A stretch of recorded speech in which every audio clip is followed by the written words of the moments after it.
All right, turning now to the fallout this morning from former President Donald Trump's arraignment on those felony charges. Trump's legal team is now preparing for the long road ahead after he pleaded not guilty to 34 counts of falsifying business records on Tuesday. This makes him the first president in history to be charged with a crime. His lawyers have until August 8th to file any motions, including the expected motion to dismiss.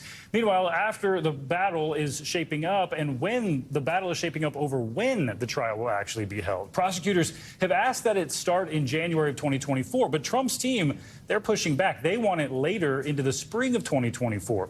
Whatever the date they end up settling on, the beginning of that trial will likely coincide with the former president being right in the middle of the 2024 presidential campaign. For more on all this, let's bring in NBC News correspondent Dasha Burns in West Palm Beach, Florida. Dasha, good morning to you. So let's talk about the presidential race. How could this indictment affect Trump's actual campaigning, and what's the outlook that these charges could have on these other candidates, the ones who are already in the race and the ones who may join in?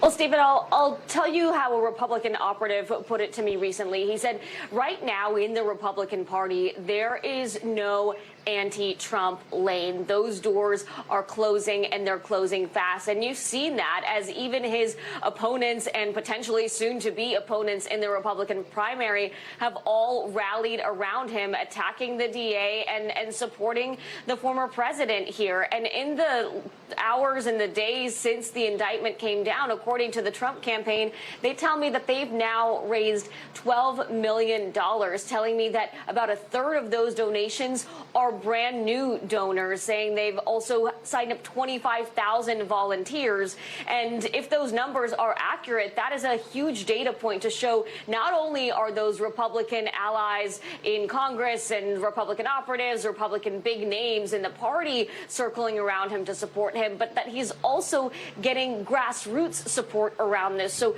the campaign is really trying to use this moment, trying to use this indictment to galvanize support and to help propel him politically here. And Dasha, as Trump gets ready for these several legal battles ahead, he's also calling on Congress to defund the DOJ, the FBI. Of course, that's despite widespread GOP outrage over groups that were calling defunding of local police departments. So how are Republicans responding to his requests? Well, some are brushing it off as a terrible idea, but there are others who are in power to potentially do so. The Kevin McCarthys of Congress, Congressman Jim Jordan, Congressman James Comer, who are actively talking about the possibility of using the purse strings of Congress to strip federal funding from DA Bragg. So we'll see if that actually becomes a reality, but the conversations are being had.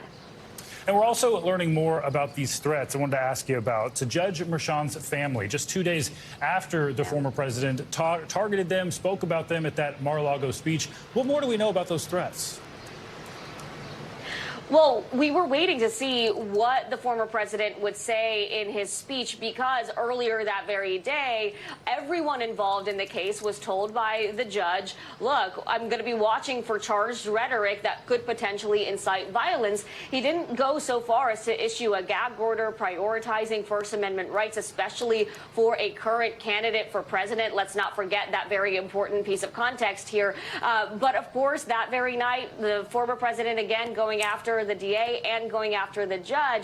That could complicate matters for Trump's legal team, but it is red meat for the base. This is something that the former president is want to do. We've seen him attack just about every official that has ever undercut him, that he's ever felt like has gone after him in any way. That's prosecutors, judges, federal officials, state officials, local officials. So this is nothing new, but perhaps this time, Stephen, the stakes are a little bit higher. So his lawyers may be concerned about it, but I don't expect that we'll see him tone down that rhetoric anytime soon.